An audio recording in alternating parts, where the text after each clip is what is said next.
Hey, this is Triple 7 back with some replay analysis. So this was from a best of 3 match that I had with my friend DisruptBanksy. And yeah, let's just jump into it. So I go first in this game. The same kind of strategy applies as what I was mentioning earlier. So I'm looking at my hand right now. I do notice that Lancer has the haste ability. Haste being with unmatched speed can attack instantly without waiting a turn.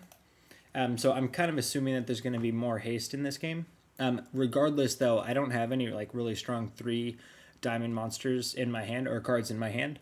So I'm just going to go ahead and play the swordsman down to try to threaten some pressure. Let's look and see what Disrupt has.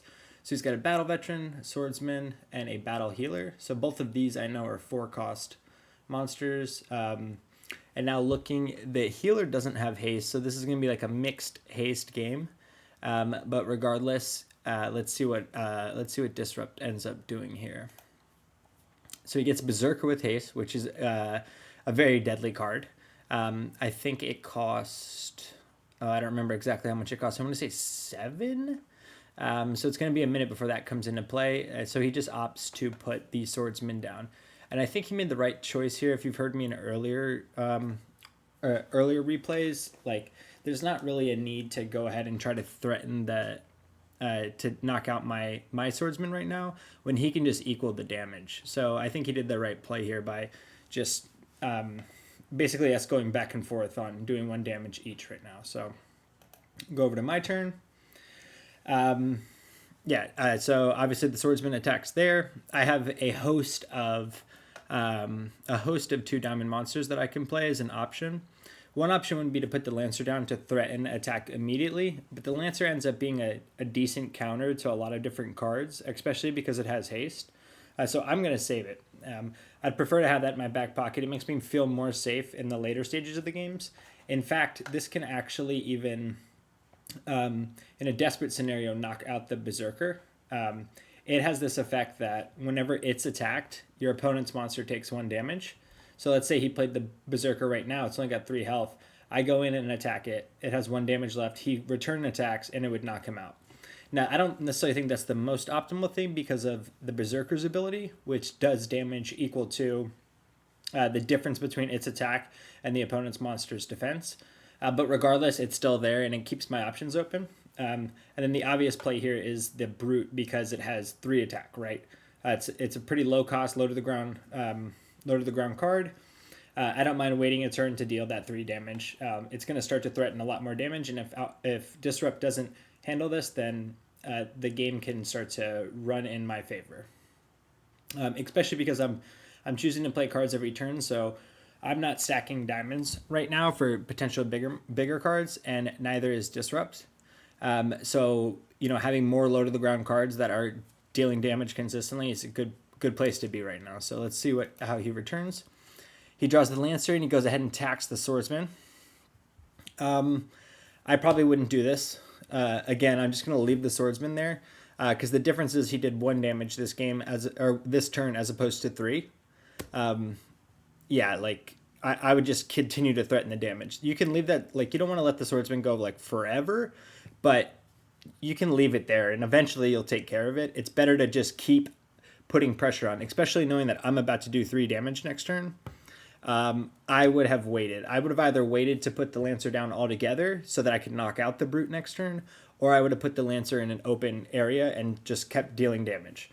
So I think I understand what he was doing there, but it's not worth the trade-off, in my opinion. So I go ahead and put the Vanguard. So at this point, I'm like, okay, what is my swordsman good for? I don't really have that much complexity in my hand. Again, I'm saving the Lancer. I don't think I said this in one of my replays, but you never really want to put a Lancer in front of another Lancer because then they'll just knock each other out. But I can put the Vanguard in front of the Lancer. It's important to get it knocked out because that 2 damage can add up really quickly. There's not that much health in this game. But the Vanguard, once it deals the damage, it'll return 1 damage and it'll still be left on the field. So that's a pretty good trade in my opinion, especially at this stage, and especially while I'm still threatening the 3 damage with the Brute. And I think at this point I was just like, all right, let me get this swordsman out of the way, and just clear his board for to have more significant advantage in the later stages of the game. So I opted to do that. I think that's a fine play there. He goes in and puts the Archmage down. I would have see, now he's trying to deal damage in the open field. He should have done that last turn with the Lancer, and the Archmage should have knocked out the Brute, or vice versa. Well, he just drew the Archmage this turn, so the Archmage should have definitely took out the Brute right now. Like, you can't just let a 3 damage guy sit there and keep chipping and chipping and chipping. That's not going to end. That's not going to end well. Let's see, what turn are we at? We're at turn 6, so he might be able to get the Berserker down next turn. But I mean, even still, like, it has haste. This card is like really good in the mid game, this Archmage, because it has haste, and when it's knocked out, it goes back into your hand, so you can continue to play it. I would have definitely attacked the Brute there. No, especially knowing that both of those other 2 guys are gonna like the Lancer and the Swordsman are going to be gone next turn, so he's just going to be left with the Archmage, and my Brute is going to continue to do damage. Like, yeah, I have less health than he does right now, but that, like, if you look at momentum of the board state, like, that can change really quickly. I would have went ahead, and I also only have 2 cards in my hand. He has more cards. He's got cards better for the later game. He could have really, like, hampered me by knocking out that Brute immediately. Yeah, so I think there was a mistake there made by Disrupt. So let's go ahead and see how I return. I got 2 Battle Veterans. Might as well put one down. So see, I can, like, that wouldn't have, actually no, that would have totally been possible. But I'll be able to knock out this Archmage next turn, and I'm clearing his board. So I have 3, 6, 9 threatening on the board right now, which is good. And now we're about, like, roughly equal health, but the board state looks completely different. So he's going to have to figure out how to deal with all of these attackers. And next turn I'll knock out the Archmage. It'll go back in his hand. So that's kind of just like ensuring that one, there's a space open in the board that I can continue to threat damage on, but then 2, that he continually has to play. It'll cost him 4 to continue to put that monster back in play. So let's see. Go ahead. So he does get 7, drops the Berserker down, right? Like, even still, like, I'm at 3 now. Like, yes, that's very low health, right? So I will need to draw something in order to survive this. Otherwise, I lose next turn. But even still, without knowing that, I would have continued to work on the Brute. Like, it's okay to take one more turn in order to, you're still going to win next turn, assuming I can't counter it.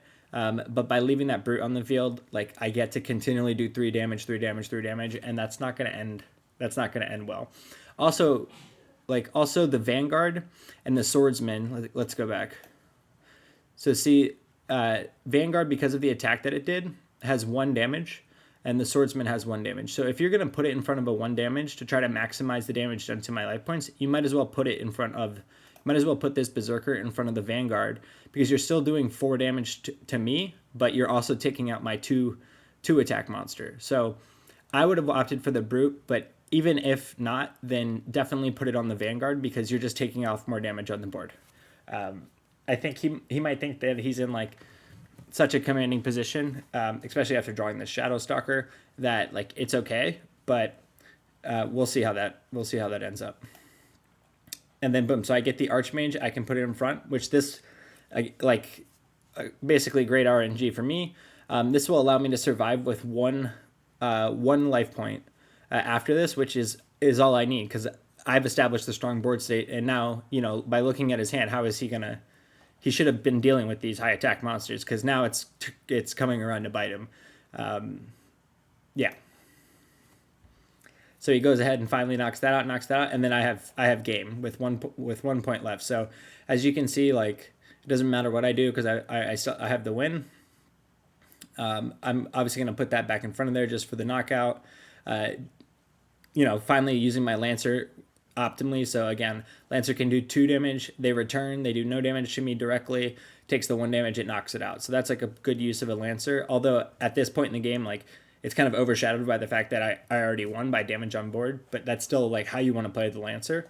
And as you can see, like, because he didn't deal with the Brute or because he didn't deal with the higher attacking monsters, like it crept up on him, and he needed basically one more turn, which he could have gotten in like the mid game by taking out that brute as quickly as possible.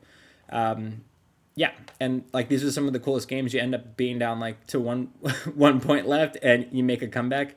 Granted, I did get lucky with the Archmage pull,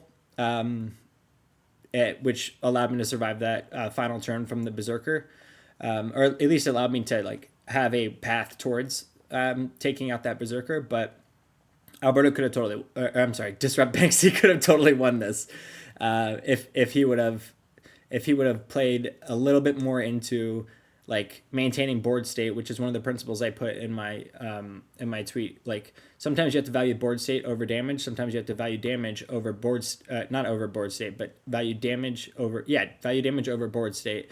And I think he kind of did the reverse in a couple situations, which he should have done the reverse, which would have led to him winning the game.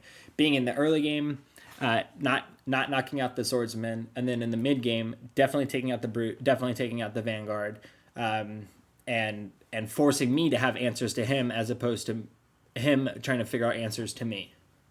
So that's game one, and this is a best of three. So check out how this series unfolds by continuing to watch.